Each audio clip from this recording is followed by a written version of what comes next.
Rahul, why do you see this happen right now? 10 days after Nupur Sharma made that statement, these protests didn't happen then. There was international outrage, India buckled under it, and we see most of Indian cities on fire this afternoon. I think, Preeti, what is happening that if you see the electoral pelf of minorities in this country under the current regime and the BJP, they feel that they have been, that mainstreaming of the minorities is become an issue of the past. We suddenly find that the vote does not matter. There have been actions, say for example, the issue of Babri Masjid, Ram Janmabhoomi, the land dispute. So the people might have accepted the court verdict. There is a general sense of angst. The ruling parties conduct in UP, the cases which have been slapped, sedition cases, all that, there is a general amount of angst which was building up in a section of the demography. Now, when the issue of Nupur Sharma happened, see, attacking Muslims is one thing, attacking Muhammad Prophet is a different ballgame altogether for minorities, Muslims across the world. And that's so true even for India. Now, for many days, there was no action on that. And that is perhaps one of the reasons why there was an initial flare-up also, that somewhere Muslims accept the fact that the government could have acted. The government did not act at that time, and then there was a flare-up. And after that, what has happened, that the kind of pressure which has been exerted by Islamic nations, that has made the government back down. So what is the perception among the people? The perception which is going among people is that our problems do not get addressed when we raise it at the domestic level, at the district government level, at the state level or the national level. Perhaps we create a sense of pressure and perhaps a flashpoint which brings in external players, and the governments listen to that. Perhaps they have realized this is one way to dent the image, that image element on which the BJP and the governments in this country are riding. And I think that is why today was one of the opportunities. It was a Friday protest. It was a Friday when large number of people congregate. And when we say conspiracy, just few days back, we said conspiracy in Kanpur. 40 pictures were released saying it was a large conspiracy. Initially, PFI was being mentioned. Then it was talked about that there is some Bareilly connection to it. So we have been talking conspiracy. Jahangirpuri, we talked about a large global conspiracy in Delhi riots which happened after the CAA. The fact is, protesting is a right. A mob, once it comes onto the street, if it takes law into its hands, indulges in arson, everything cannot be bracketed into a global or a national conspiracy, as if there is a certain segment of the demography which is working with the organized hand, trying to create arson and trouble in the country. You know, there are two ways to look at it. One, fairly elucidated by our national affairs editor, Rahul Shrivastava, of course, at one end, because India did not act or take action against the spokesperson who made the comments against the Prophet when she actually made it, and it wasn't that there was no outrage, there was outrage. But India acted at the behest of pressure from other international pressure and other countries. Somewhere down the line, alienating possibly the Indian Muslims, thinking that they identify more as a Muslim and to other Islamic countries than with the identity of India. But the other big question is, and that needs to be asked, are these all organized under political pressure? And of course, you know, if the pot is boiling, there will be political forces which will stir it. Zeenat Shaukat, I will bring you in on this. And what you are witnessing, peaceful protest, understood. But the sheer fact that the might of this protest across cities, the coordination of it, does somewhere down the line make everyone ask this one question: was this orchestrated? Because if it was organic, it wouldn't have erupted at the same time in multiple locations.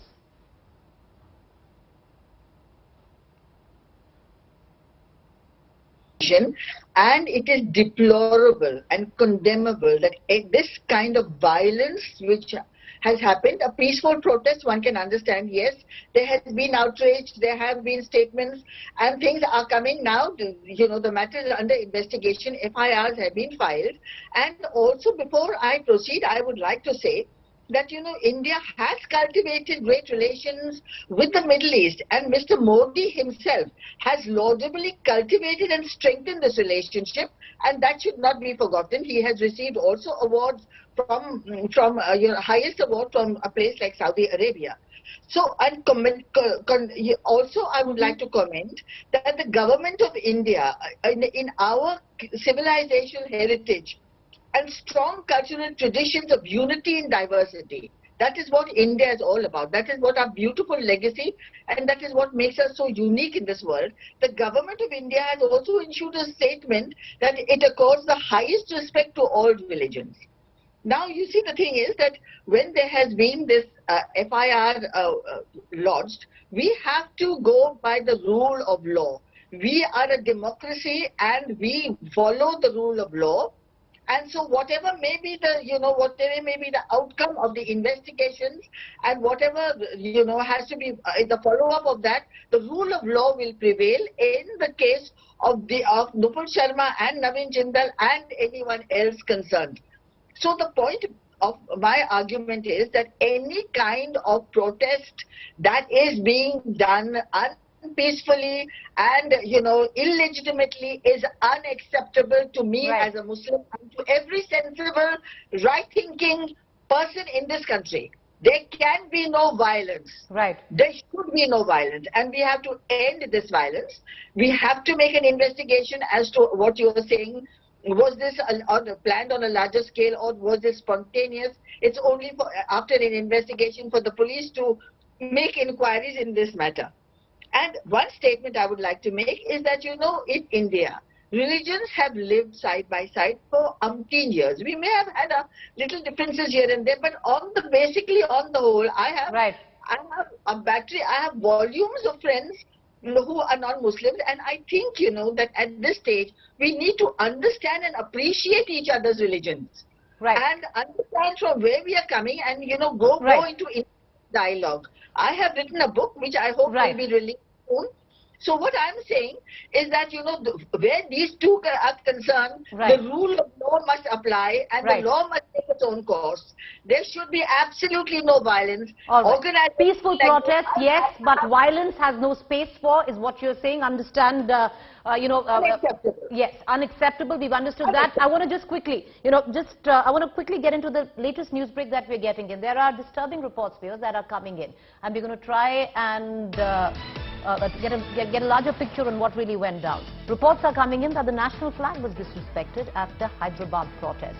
The Ashok Chakra was replaced with the Islamic Kalima. That's the latest that is coming in. We're going to try and get in a larger understanding of what exactly happened.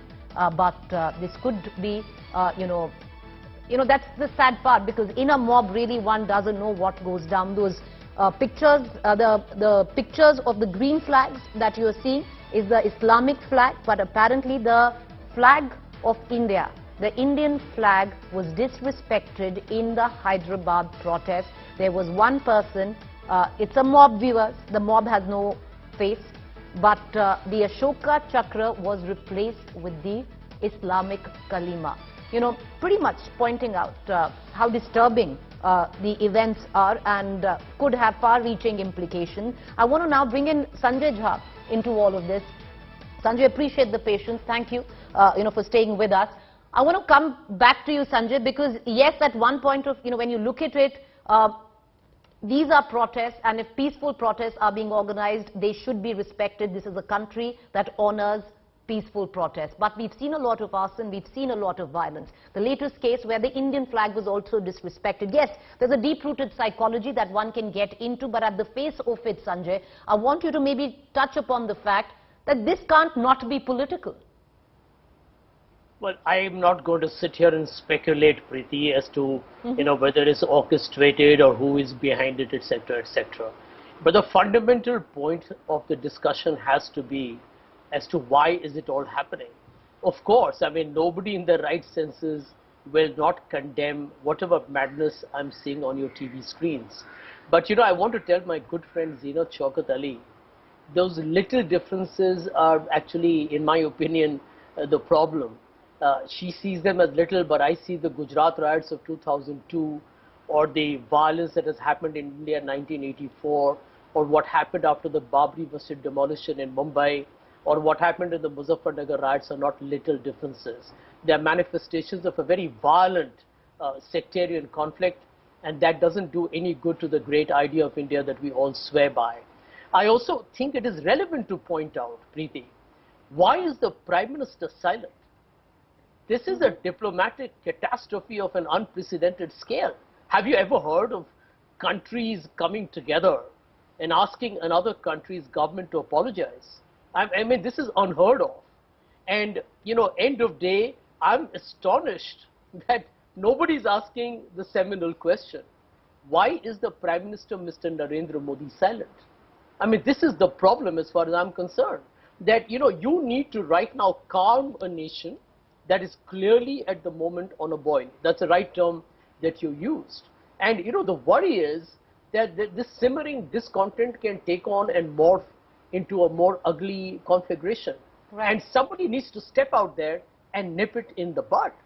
And the truth be said, I don't think this is the time for Preety, you, me, or Zeenat or Rahul to, pussyfoot around. I mean, we are talking about the future of our great country.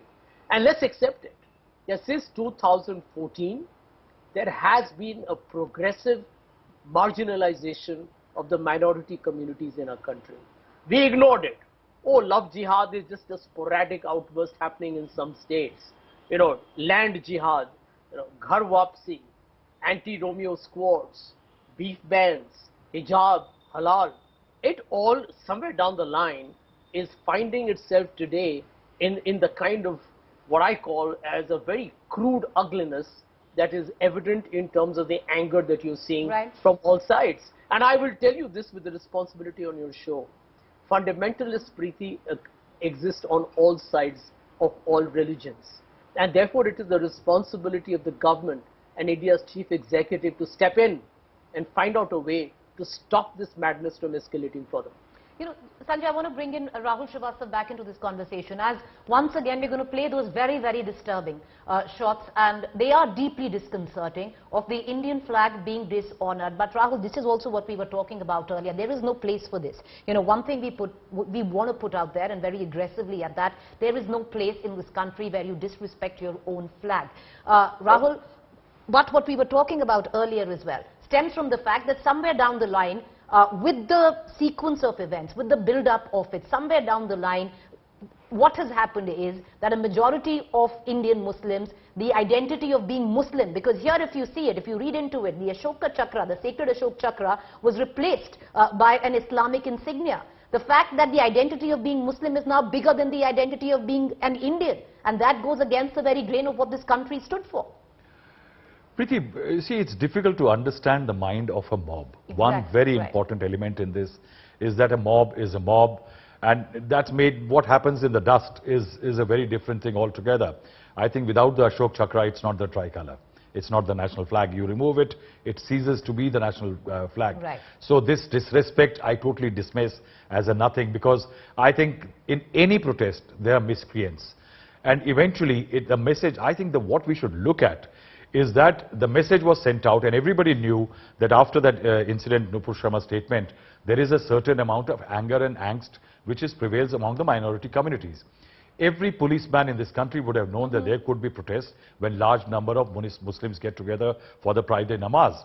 Now, after the Jummah namaz, there is always a certain message which prevails among the police that let's keep an eye.